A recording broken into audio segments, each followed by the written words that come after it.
Hey guys, imagine Russia back in the 1700s, this huge frozen country that suddenly turns into a total powerhouse. From Peter the Great building a brand new city to Catherine the Great grabbing land left and right, the 18th century changed everything. Stick around because this story is pretty wild. All right, so picture this. It's the early 1700s and Russia is this big old country that feels stuck in the past. Peter the Great shows up and he is done with that. He travels to Europe, sees how they build ships and run armies, and comes back ready to shake things up. He forces everyone to shave their beards, wear Western clothes, and act more modern. That is a big deal. He builds St. Petersburg from nothing on swampy land as his new window to Europe. Look, the guy fights this long, great northern war against Sweden and wins big at Poltava. That gives Russia access to the Baltic Sea so they can trade easier. Yeah, so he creates a navy from scratch, reforms the army, and even changes how the government works. He makes new laws, starts schools for math and science, and pushes factories to make stuff for his wars. Honestly, Peter works crazy hard. He even works with his own hands on ships. Do not let that fool you, though. He could be super tough on people who fought his changes. By the time he dies in 1725, Russia is way stronger and looks more like a European power. His wife Catherine I takes over for a bit after him. Pretty wild, right? The whole country starts feeling that energy he left behind. Okay, so, after Peter the Great passes, things get kinda shaky for Russia. His family and nobles fight over who gets to rule next.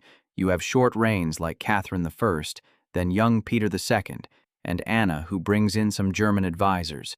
Look, these rulers keep the Western ideas going, but not as strong as Peter did. They fight some wars with the Ottomans and try to keep the empire steady. Yeah, so Russia joins big European fights like the 7 Years' War later on. Honestly, the army does good, but the leaders inside the palace keep changing fast. Here is the thing. The country grows, but there is lots of drama with power struggles and favorites running things behind the scenes. Do not let that fool you. Russia still pushes south and east a little. By the middle of the century, Peter's daughter Elizabeth takes charge, and she loves art, music, and building fancy stuff. She founds Moscow University and keeps the Western vibe alive. That is a big deal because it sets up the next big ruler. The nobles get more power, and the regular people, especially the serfs, stay stuck working the land. Real talk. These years show how hard it is to keep Peter's big dreams going without someone super strong at the top. But Russia does not fall apart. It holds on and waits for the next huge leader. Pretty wild, right?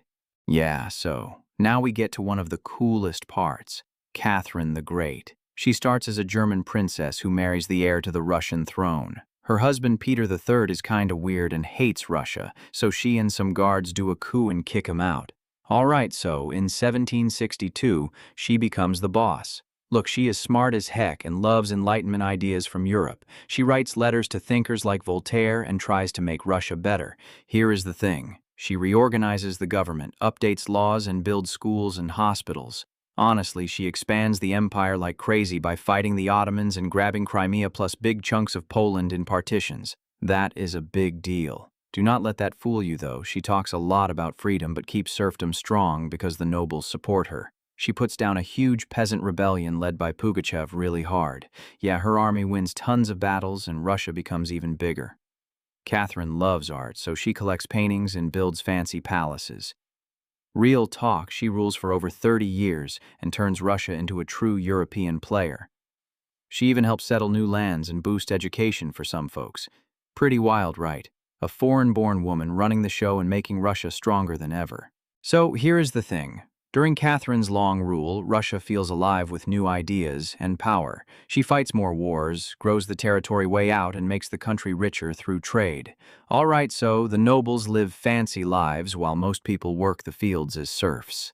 Look, she tries some reforms, but never frees the serfs because she needs the rich guys on her side.